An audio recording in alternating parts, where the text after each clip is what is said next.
The 2018 KZ100 Farm and Life Expo is currently taking place through tomorrow at Egg Park in Columbus. Alpha Media employee Todd Heller shared what is on tap for day 2 of the event.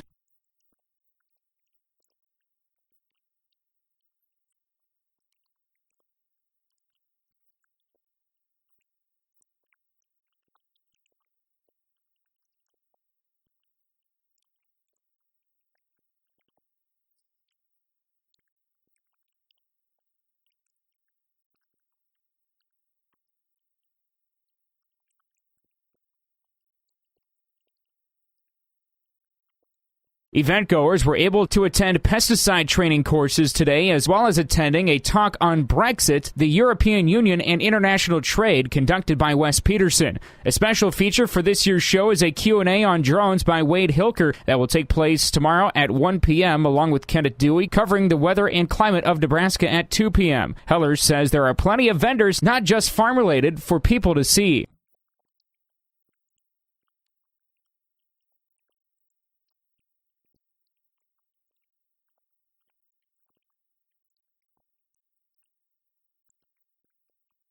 Tomorrow's schedule will also include another pesticide training at 9:30 in the morning, as well as a pie baking contest held at 11 a.m. The event is free and will run tomorrow from 9 a.m. until 4 p.m. For MyCentralNebraska.com, I'm Ryan Kumpf.